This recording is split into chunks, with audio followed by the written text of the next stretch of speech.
strong.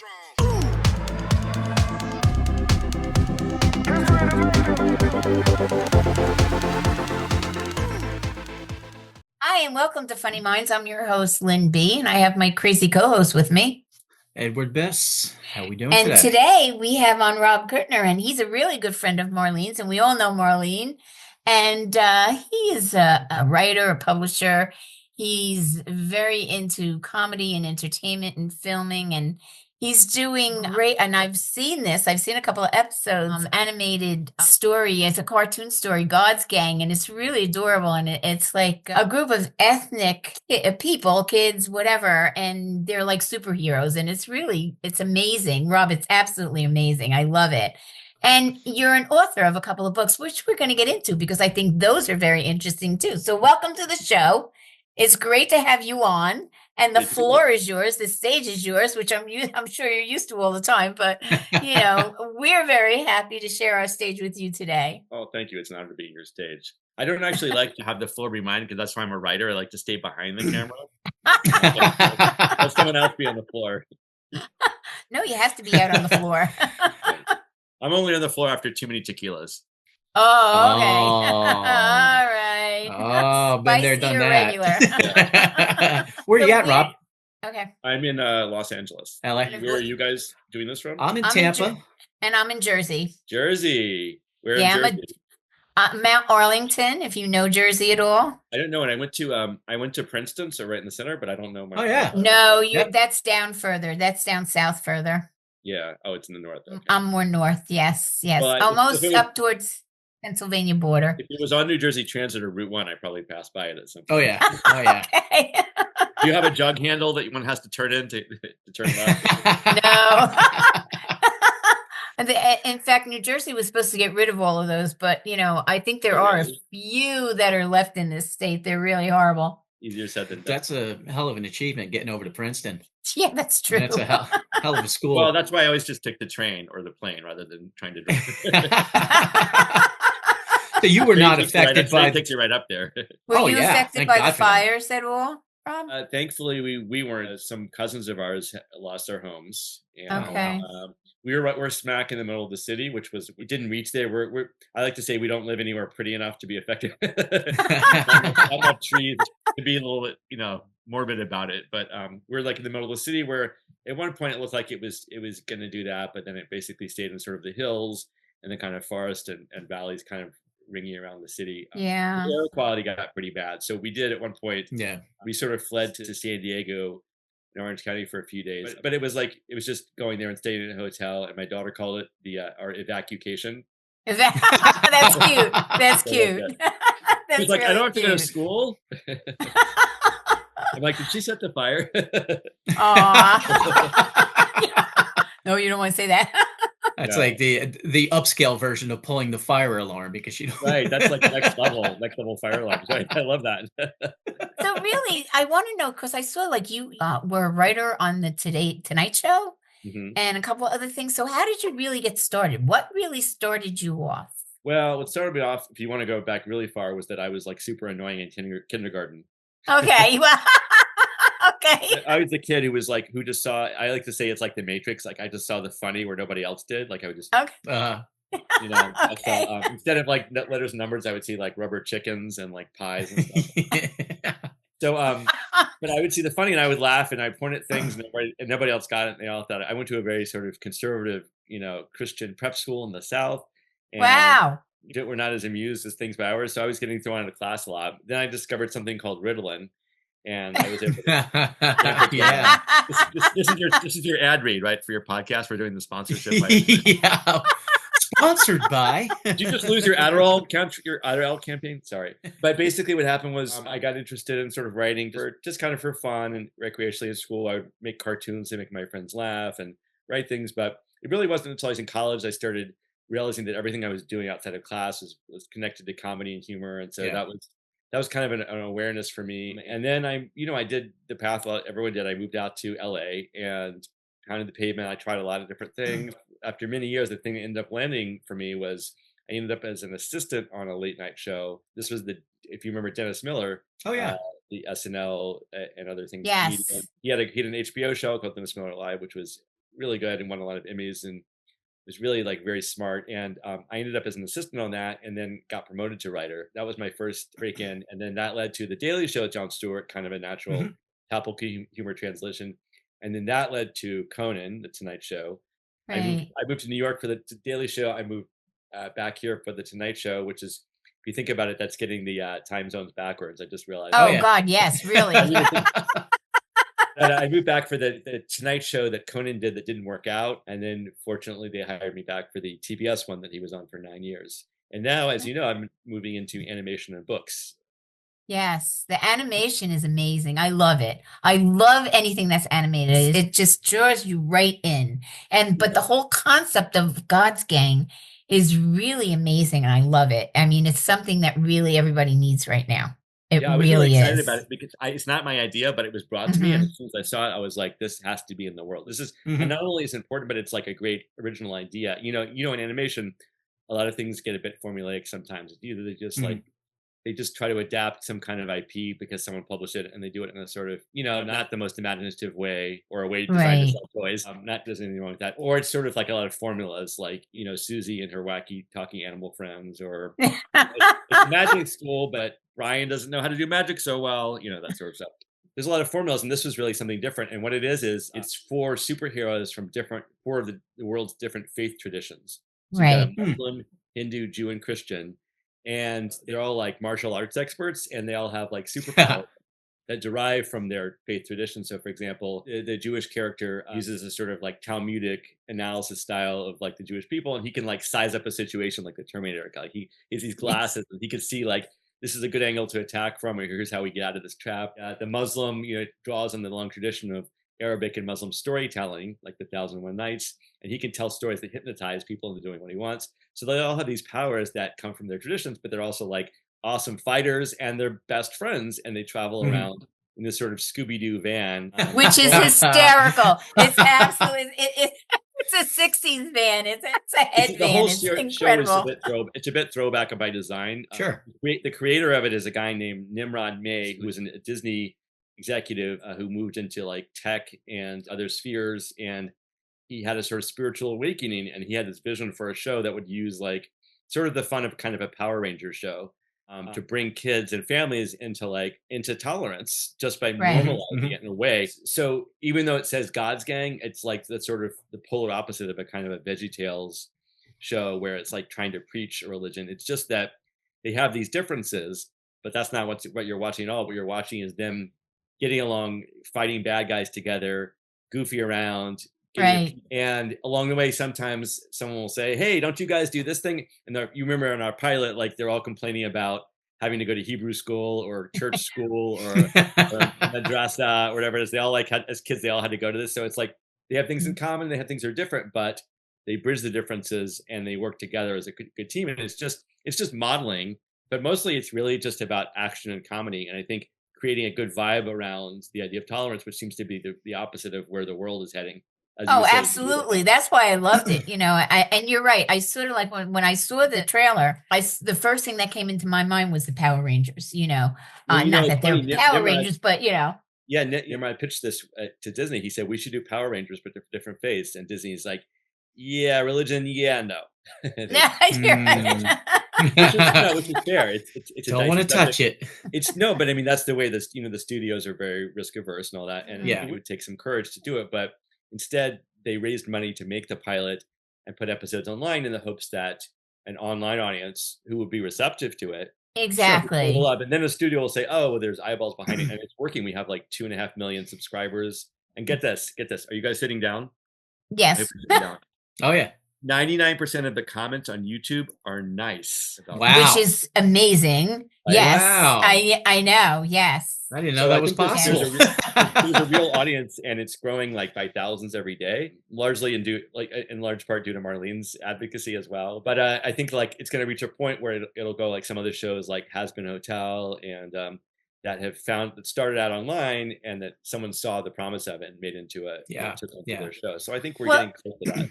That's what I was thinking, that, people don't want something until they want it, or they Yes, have to yeah. have it. You know what I That's the mean? motto of Hollywood. It says that underneath the Hollywood sign. Oh, does it really? Literally. Good. Oh my God, that's so funny. But yeah, I mean, once you get to a certain point, yeah, you're going to have people begging, to be your not sponsors, but you're going to have them begging to put it on, whether it's Disney or whatever it is. They're just going to line up. That's what Nimrod says, because he had this incredible vision, even though like putting things out on the internet is so daunting and frustrating, and everything costs so much money. And he keeps telling me, like, I'm doing other things, like as we mentioned. And he says, one day you're going to be so busy with this show, they're going to order so many episodes of this, you're not going to have time for anything else. And I'm like, literally from your lips to God's ears. Exactly. I was thinking the same thing.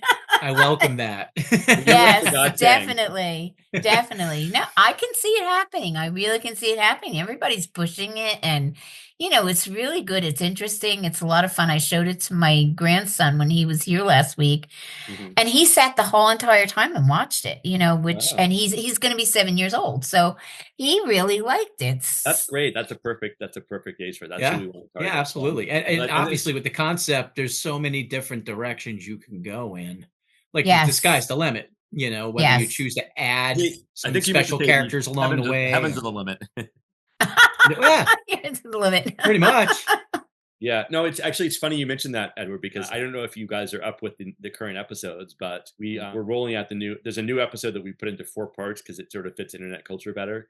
And we just unveiled part 2 of this new episode, and the whole point of it is that they get a new kind of, there's a guest character who's an ally from another religion, and we kept it as kind of a mystery. Part 1 was a mystery, and like this is so good too. All the comments were like, you gotta tell me who it is, I'm dying. Like, that's what you want. People were in agony about who is it. We put the character in silhouette, so like no one knows who it is. Oh my God, that's fabulous. I won't see it until Sunday. But part 2 of 4 just dropped yesterday, and we reveal who this character is. And I'm not going to reveal it because I want people don't tell me, because I'm not going to watch it until Sunday. All right, because that's when I have time. So don't tell me who it is. Lord's Day. No, it just happens to be the day that Lynn has time to watch. That's the Lynn's Day. Yes, it's Lynn's Day. Excuse me.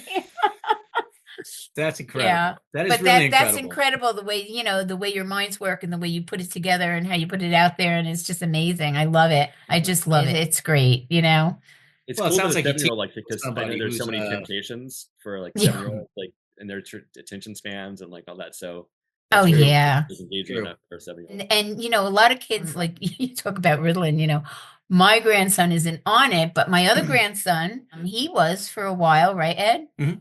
Yeah. So, I mean, like, these kids, they have amazing brains. I mean, they just, the stuff that comes out of them is just truly, truly amazing at times. And I could sit and listen to them and just, my mind just gets so excited for what they're saying, what they're thinking, and the possibilities of what they can do, with a mind like that. I call it a beautiful mind. Other people might not do that, but I do. I call it a beautiful mind. So Rob, you have a beautiful mind. No, because you weren't on Ritalin. You're just naturally crazy. No, I just needed it. No one was on Ritalin back in my day. Are you kidding me? No, that's true. It was almost like a stigma of sorts, But let's get into your writing. You're an author. You put out a couple of books. I'm sure your mother is very proud of you. My mother would be proud of me in anything I did. Very supportive. I was blessed with very supportive parents. My favorite thing my father ever said to me was, he said, "You're so weird. I love you." Aww. Isn't that great? Gee, I'd never heard that. That's wonderful. I know. I love when my friends tell me, you're so weird. They all say the same. You're crazy. You're weird. Okay. What goes on in your mind that you come up with the stuff like this? And I'm like, I'm just normal. I'm just, like Jack. I'm just Lynn. I mean, like, I'm normal. Yeah, you're the weirdo. You're right. Not even close. So yeah, I did actually come out with a book yesterday. So this is very apropos. That wow. Nice. I think this is it's the second one, but no, this is the first one to come out since the book did. The other one was before it came out. I have it right here. This is can you see this? Oh, yep. Is this reversing on yours? 5,000. No, it's. Oh, that's interesting. It's right on. Right. The Jews, 5,000 years and counting. This is a comedic entire history of the Jewish people from Adam and Eve until now. in a paperback with jokes and cartoons and that sort of thing, Oh aimed my at sort God, of like teenagers and up, and just anyone who like wants some more knowledge about this or has a little bit, doesn't really know the whole picture. Right. And yeah, this just came out this week, and so it's been very exciting having people send me their pictures of it as it arrives from Amazon and that sort of thing, and taking it out into the world. Well, did you find that's growing up that fantastic. people just didn't have that kind of humor when it came to religion? I don't really discuss religion as a platform, so to speak, hardcore type of thing. But, I was like, when I read your whole story and stuff, and I was looking at your books, and I'm like, wow, he's got such a great sense of humor. But growing up, did people have that kind of sense of humor? Because I know they didn't when I was growing up. No, but go back to that school story I was just talking about, where I was the lone wolf laughing at things that nobody else was, and not only that. So, well, I mean, to be fair, like Jewish people tend to have a sense of humor on a baseline of some sort. So, but Mhm. outside of the most like extreme sort of orthodox, or maybe like like sort of leftist, politically minded, they're not as. But most Jews are usually at least have a decent sense of humor. But this school that I mentioned was also a Christian school, so I was the Right. Jewish kid in the conservative Christian prep school. So yeah, I was kind of on my own for a lot of that stuff, and so I sort of Uh-huh. ended up going out and looking out in the world and discovering where that was elsewhere, and those things, and finding a few, finding my weird friends, Okay. my weird posse at school, like the other kids who were like me, who like didn't take anything seriously and like to laugh at things. Like we kind of stuck together. Okay. All right. So you never ran into people that like found your humor to be about Jewish people to be offensive? Well, I wasn't really exactly like, producing humor about Jewish people per se. I mean, I would just make fun of anything, or take anyone down a peg or something like that. So Yeah, yeah. I guess, I did have some, I did sort of push the envelope a little bit, like in high school. I was very much wearing my Judaism on my sleeve, even though I was in a Christian school. And so Okay. in a couple of classes, there were some teachers who were pretty chill and low key people who had good senses of humor. And like, they would say like, like in band, they're like, Rob, you're behind the beat. I would play the drums. They say, you're behind the beat. And I was like, oh, this is because I'm Jewish, isn't it? Like, it's this is a Jewish thing, isn't it? Yeah. And people would laugh, and the teachers in the joke. But there's not a lot of classes I wouldn't do things like that. Okay. Yeah, you knew where you had to You gotta tread know lightly. yeah. Right. It's pretty Right. interesting though when you even talk about that, because I think it is your day and age, and also where you grow up, stuff like that. I grew up in New Jersey, and a lot of kids were Jewish. So a lot of my friends, I mean, when it came to bar Yeah. mitzvah and Or bat New mitzvah Jersey, time, yeah. I was jealous. I was like, why do you have to? You get a big giant party, you get all this money to go to college, and I get nothing. But we had a camaraderie and a sense of humor. We were all cool with each other. Like we knew what we could get away with. Yeah, that's good. That's the most important So it thing. really depends on who your friends are. If you're all simpatico as far as your sense of humor, like you said, Mhm. you found your gang in school, and I think that's across the board for anybody. I think it's the only way that you survive. It's like the life raft, Yeah. stormy Yep. seas in high school and all that stuff. And Oh God, yeah. I Especially always then. try to find humor in everything that I do. And people say that to me, like, you're always laughing, you're always up. Why do you think that's so funny? And because I just do. I mean, like, I guess we could be like crabs and sit around and be mopey or what. I just choose to find things funny and laugh about things. And it's just my personality and it's the way I've always been. And my apples didn't fall too far from the tree, clearly. so to speak. So, Yeah, I but like how that you said book it's has to have interesting. a lot of good stuff in it. I guarantee it does, because there's so many So much different avenues material. to travel when it comes to that. It's funny that yeah, you said you choose to laugh at things, because me doesn't even feel like a choice. It's almost more like a compulsion. Or, No, can't people help say it. sense of humor as an idiom, but I think it is actually kind of a sense, like smell and hearing. Like Mhm. that, this is the yeah, Matrix thing. Like I just see the funny, or pick up on something being funny for some reason, because it's hypocritical, or it sounds like something else very unlike, or my fevered imagination imagines something unlikely smashing into that scene. Like it's just something that's in my sensory apparatus, I think, really. right, And right. I think it's more of a question of choosing to turn it off or on. My family, sometimes Mhm. my family wishes I would turn it off a little bit, or So honestly, I Well, swear I feel the same way. Like I have to turn it off, because if I don't, I will drive everybody nuts. So I have to turn it on when I turn it on, turn it off if I can. Sometimes it's not that easy. it's and like, so I wrote for Conan O'Brien, and I love I don't know Conan. if he's someone who like really can't turn it off. I think even if he would take medication. Like I don't know if you saw that there was a documentary they made about his tour after he left the Tonight Show, and he went on tour with his band, and it was called Conan O'Brien Can't Stop. And I was like, that is actually a neurological diagnosis, I think. Yeah, I think. Yeah. Oh, yeah. It is. You got neurodivergence. You got Yeah. neuro O'Brien No, but disease. neuro funny, right? Neurocomedic. Yeah. Neurocomedic. Yeah. We just And you mentioned you that's worked with DSM. Jon Stewart at the Daily Show. A friend of ours, Vince August, is a comedian who warmed up for them for some time. I don't know if you ever met Vince. What? I don't think so. What years was that? I don't know when did he start. He started with John, but not from the very beginning. So Yeah, he no, was not with in the John, beginning. and then he was Yeah, with Noah. Trevor. Yeah, he was with Trevor. So yeah, Trevor- that was Trevor I was Noah. there from 02 to 09, and so John was Mhm. on for about I think 4 or 5 more years, I believe, after that until Joe Yeah, North. he might have been post your time there. But Yeah. a lot of the same people I work with were all still there, so I'm sure they would know Mhm. as well. But also, John is a guy, makes a big deal of his Jersey heritage, and Oh, yeah. grew up in, I want to say, West Orange, I think. West Orange. Yeah, that's not Yeah. far from where I am. Yeah. Went to Yep. starts with an L. I can't remember a private school. Starts with an L. Livingston in Livingston. No, it's not Livingston. It's the name of a school that was. Oh, the name of the school. Oh, I want to say I don't know, Lancashire. was it 80 million of them? Yeah. yeah. Anyway, I but don't know. he would go into the Jersey accent. Sometimes you probably remembered, and he had this sort of camaraderie with some of the crew. I think sometimes who were from Jersey, that sort of stuff. Like the Jersey boy. Yeah. I think he had this attitude of like, Jersey boy makes good kind of thing. He's like, oh, Yeah. Yeah.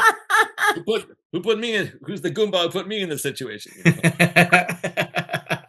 That had to have been a lot of fun, and Conan must have been an absolute blast. Oh, Yeah. yeah. Because really. he's a writer as well, obviously. Yeah, and yeah. Yeah. And that's how I think he got to start with writing, correct? He wrote for the SNL and the Simpsons. SNL. And, Yes. yeah. Yes. So, but to your point, so like that's how he got the hosting gig, because in the Simpsons room, legendarily, he would act out things and he would go off on these comic riffs. Like I said, he can't stop, and he had so Mhm. much energy. And he would just constantly be like doing this clowning around at this like also at this very high level of wit and cerebral and several things Yeah. going on. He would do that, and they saw his. I think Lorne Michaels or whoever it was saw his potential of like, this guy has such a personality with so much energy that he can keep a show going, he can keep anything going, and bring the energy and the comedy up in it. Yes. Yeah, he does. 100%. Yeah, he's really like he's been on a couple of things lately, like in and out Yeah. of things, like The cameo travel type show, of things. Yeah, podcast, Yeah. and he did the Oscars, of course. yeah.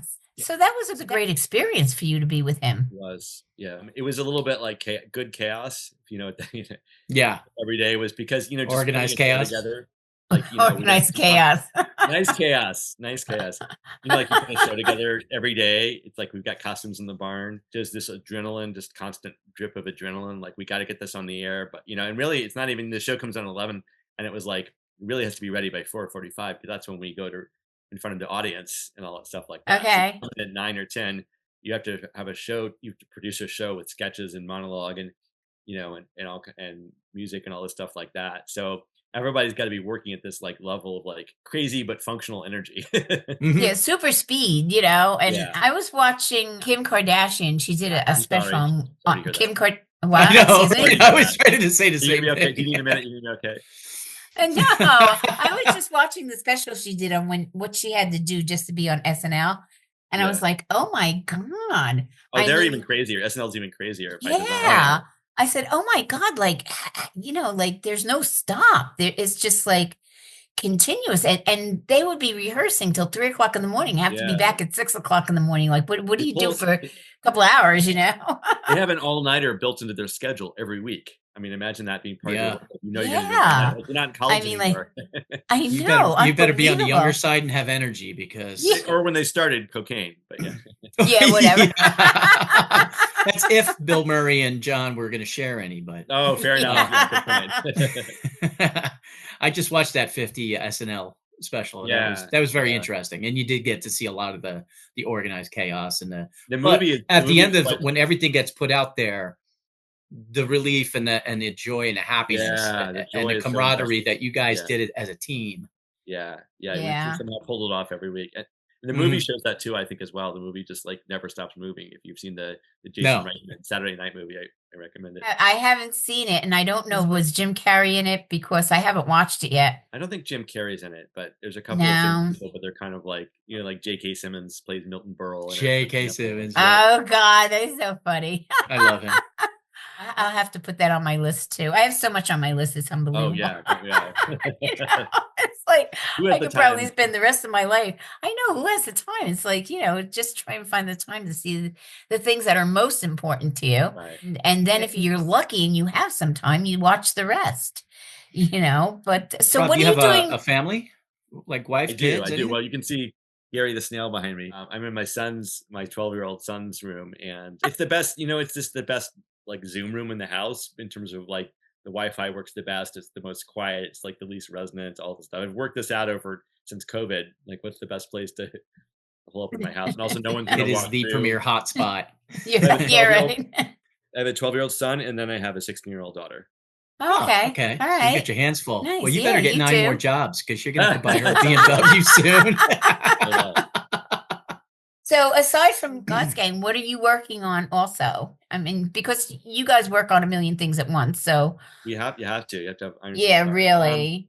Bunch of things. So I don't know. So Marlene and I are working on a lot of initiatives that she's probably told you about or you know about them already. A few of them. In terms of uniting the worlds of entertainment and neurodiversity. Right. So Love those are not, Judy. Absolutely love, and love, love Judy, Judy. yes, those are not like paid things right per se, but they're just like she works with this whole group of talented young adults Mhm. and so I've been trying to integrate them into some of my work. So like several of them do voice parts in God's Gang, and they do the trailer and stuff. Like some of the neurodivergent or autistic actors do voice Right. work in it, and it's been a great a marriage made in heaven, so to speak. Well, And that's good. we put on a comedy show together, which was a stand-up comedy show specifically aimed at, well, basically friendly to all audiences, including neurodivergent, which you Mhm. might not think, you might wonder what that is. And it's because like, if you go to a stand-up comedy show, like if you scratch your nose, that guy's going to turn off stage and say, "Hey, what's that, buddy? You got a zit there?" They're going to make a comment about it on the stage. So imagine someone who, sometimes people who are neurodiverse will have physical behaviors or they'll have outbursts, things that are behaviors that are sometimes called eccentric, but Right. basically means like, it's hard to just sit still and quiet. It's hard for me to Mhm. sit still and quiet, honestly, too. But Well, Uh, but we just basically trained a few comedians, like some of our favorite comedians, to say just be cool about that and roll with it and don't make a big deal unless like the person is having fun with you. And also to do comedy for adults, because a lot of things for I think the neurodiverse community kind of age out after when you reach young adulthood. There's a lot of stuff for kids and teenagers, I think. And then right. adults, a lot of things are not really friendly for you because of stimuli and mhm. overwhelming environments and that sort of stuff. Right. We're Right. trying to kind of we're trying to extend the runway and pave a Yeah. new world where, again, kind of like I was saying with kids, we're kind of trying to normalize this stuff. All this stuff is like we just make the world a little bit wider and with that much effort, and it's big enough for everybody. Well, that's good. That's That's really good. I remember my ex, that they needs to had happen.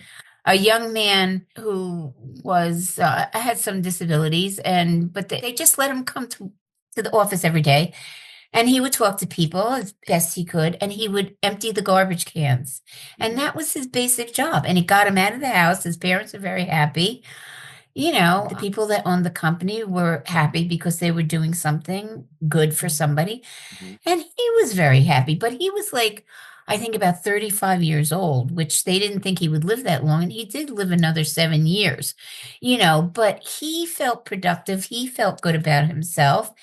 And it was just a wonderful thing to see somebody opening up the door to let somebody do something like that, you know? And he didn't care. You didn't have to pay him. He loved the jets. So if you gave him something, that had jets on it, he was the happiest person in the world.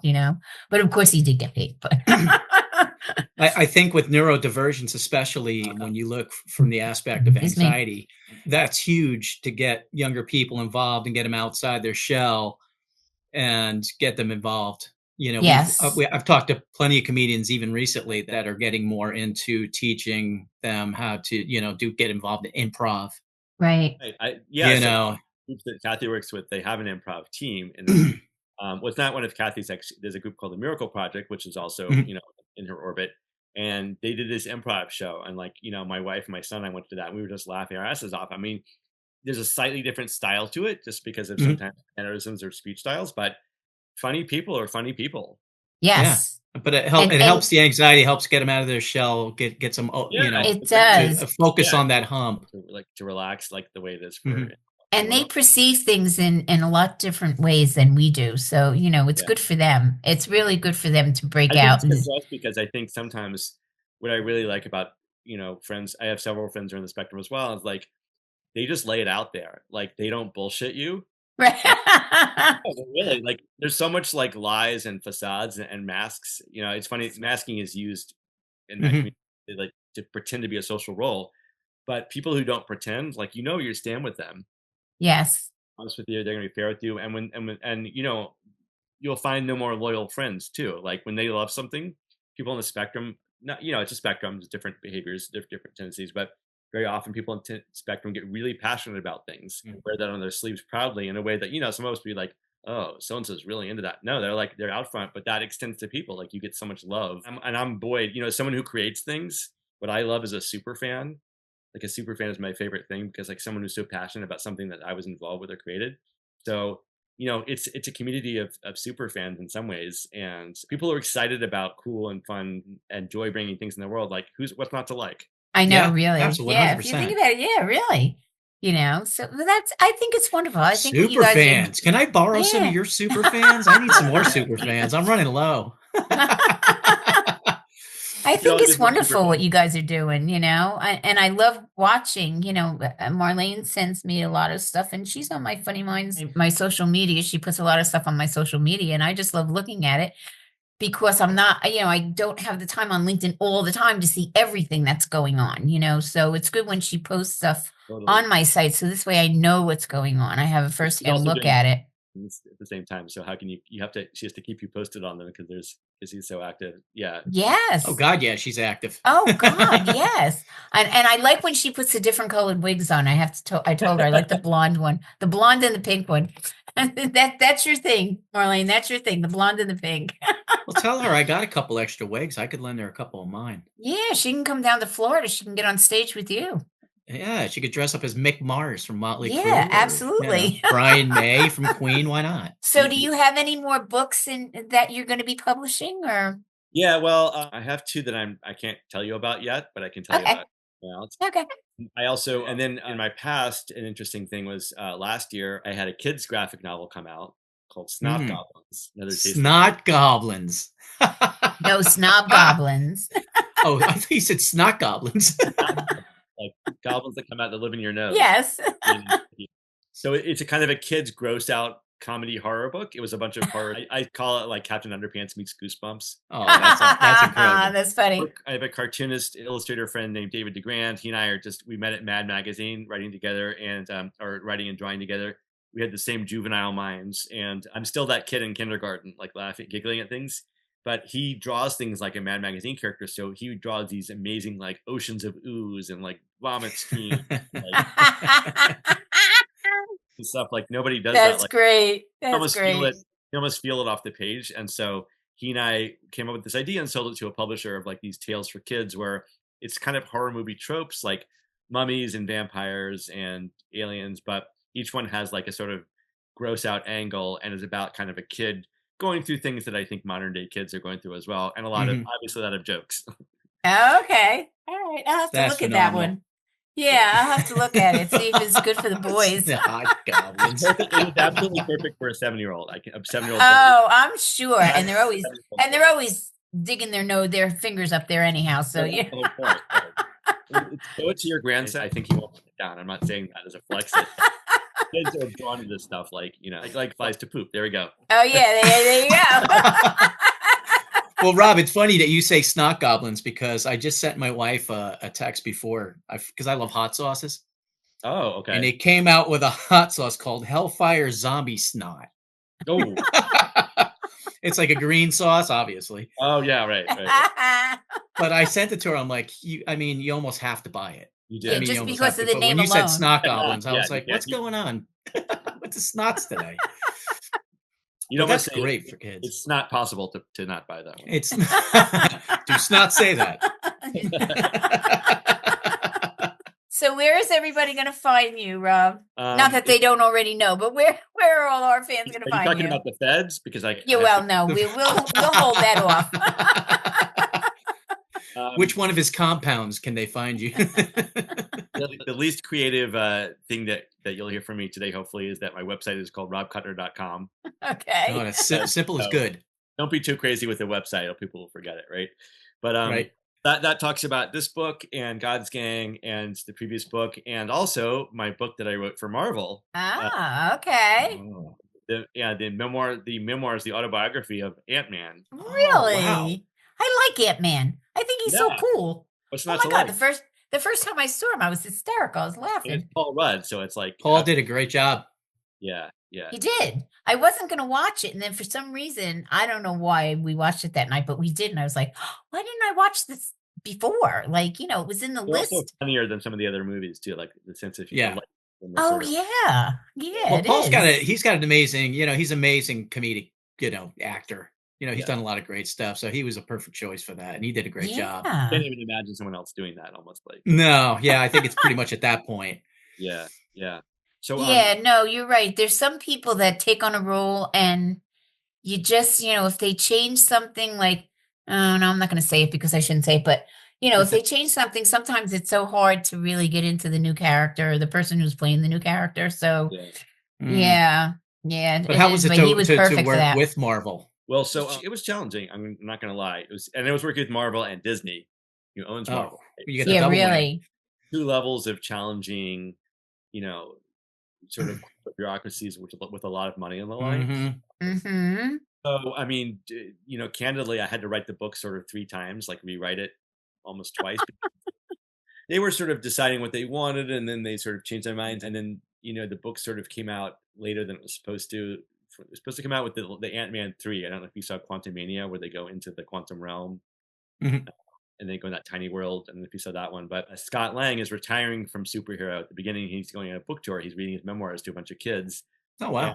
And they wanted to make a real book out of that. Like he actually asked if he had one. So I was the ghostwriter. But, so they were figuring out the voice for it. So I came in, like, for example, I came in blasting with a lot of jokes, as I would. And they're like, he's jokey, but he's not that jokey. So, like, dial it down a bit. And then, like, what are we going to show in a book versus what are we going to leave for the movies? There's a lot of, like, going back and forth about that. And so, it's challenging because, like, they're trying to put a creative product out there, but they have a lot of rules. They have a lot of fear, honestly. Like, they're afraid of Right. Yeah. not to badmouth them, but that's just corporate. That's Yeah. just, Right. Well, I mean, they're 2 heavy hitters in that realm, Disney and Marvel. Exactly. You don't really get much bigger than that. So to try and have them combine forces to agree on anything in conjunction It's with tough. you doing the work has to be very challenging. Right. It was kind of funny also because, Marvel is, of course, a comics company, and then became around the turn of the century. That sounds funny when I say that. Yeah, I know, really. Turn of the century. Back when he had to walk 5 miles. I bought a whole crate of sarsaparilla for a nickel and still had. I'm just going to gold in them hills. So back at the turn of the 21st century, roughly, Marvel was not doing well. They were like close to bankrupt and stuff. And then this whole like wave of movies came along, Iron Man and so on. And love them. it just lifted to the enterprise. But now you have this you have the movie version of Marvel / Disney here, and you still have the legacy company in New York. And I would get notes from both of them. And and the notes, if they conflicted, I was to go with the studio. Yeah, really. You knew the protocol. Yeah, you almost had to go with the studio, definitely. Yeah, you were told nicely, hopefully. Yeah. Okay, so you have robkurtner.com, and that's with a K, not with a C. Thank you. And anything else? Do you have any other websites, or that's it? No. You're the lone wolf? I'm on Instagram sometimes, just at Rob Kutner, also very creative, and on Blue Sky, and on that's pretty much it. I don't really do Twitter anymore, and I'm on Facebook, but that's that's more of a connecting with people I know already. Like Yeah. What about YouTube? I don't do that much in YouTube because it's so when you do that, I mean, I've learned this from watching my stuff with my son and my daughter before that. Like, those people have to put out so much content that it just absorbs your life, and you have to really you have to have something you can do that you want to do like for years without even necessarily being discovered. So to me, I only use YouTube as kind of a secondary channel when I make something to promote something, or collab with some other people and something fun. I'll put it up on YouTube, but I can't live there because you disappear there if you aren't constantly. Yeah. I don't want to live that way. I know, and podcasting, the video is on YouTube and Spotify. and everything else is audio on the other platforms. So you have to really push YouTube, but I'm not going to go 24/7, 365 to, I ask people to subscribe so I can get the subscriber and stuff like that. But, if they want to do something, they want to put me up, push me up, or put me any higher, that's fine. But I'm not going to devote my life to it. It's just crazy. I want to hear you say, "Smash that like button, bro." Yes, please. Please, just one time, Mom, say it. No cap. No. Smash that like button, bro. Oh, No, right. bruh. Bra. Like you're taking off your bra. I don't say bra. Like Oh, that. you got just for one time. Come on. No. Take two. Go ahead. Not going to do it. No takes. Right. No takes. You Done can with takes. change that in post. You can change what hurt so it says bra instead. Well, I'll edit it. I'll edit it in. We'll it'll be like a bad Japanese movie. No. I like that. Where the mouth moves different. Oh God, yeah. Yes. Like puppets. Well, I'm going to say goodbye now. I'm going to say goodbye from Funny Minds. And I'm so appreciative that you accepted the invitation to be on the show. We had a lot of fun. I had a lot of fun with you. You're a crazy guy. And I know he is. He's You crazy, lazy crazy mind. I love it. Can I make a quick plug before we Go right ahead. Plug whatever before we you want. bounce, bruh? So young. I'm youthful. I just wanted to say that just to clarify. So the God's Gang thing I was saying was that it has to get enthusiasts online for it to have a chance to get bought made into a series. And so if any of this is interesting, I strongly encourage people to go check it out. And yes, smash that like button, brah, because that stuff will count as votes that like gives it a chance of like, becoming a real thing for the world. So go check it out. If you don't like it, no sweat. But if you like it, show it, because we're going to make the case that the world needs this. And hell yes, please They're do. going to like Please it. do. If they see it, they like really it, are going to like it. Yes. And if they have children, they'll even like it even more because the children are going to want to watch it. And if you want to know about Jews, or if you have a young person who goes to Hebrew school and doesn't really care that much or whatever, this is a fun, engaging way to kind of get to bring that knowledge into your life too. Okay. Absolutely. Yes, definitely. That's gotta be a good one. All right. Well, we are funnyminds.com, and you can find us on funnyminds.com. And there are two organizations that we really like to promote, and that's St. Jude's Children's Hospital and breast cancer. So if you go on our site, there's a big purple button, and you can make your donations there. And they do a lot of wonderful things. And since I was an author myself, I'm going to promote my book in the blink of my eye, and that is my eye, so to speak. And of course, we have a lot of merch. Who doesn't? Everybody's got merch nowadays. So, you can find our merch online. And we like to laugh a lot because we think that laughter is the best medicine. And with that, I'm going to say bye-bye to Rob and wish him a lot of luck. And I'll watch your episodes on Sunday. So I'm glad you didn't fill me in. So everything will be a surprise for me. The new character. Yes, new character. And that's going to be great. Yeah. So now I know it's a girl. You said her. Okay. That's all right. But I don't know who she is. So that's okay. It's still a mystery. Thank you so much, Rob. And you have a great time. All right, take care. Be safe. Bye-bye. Be well.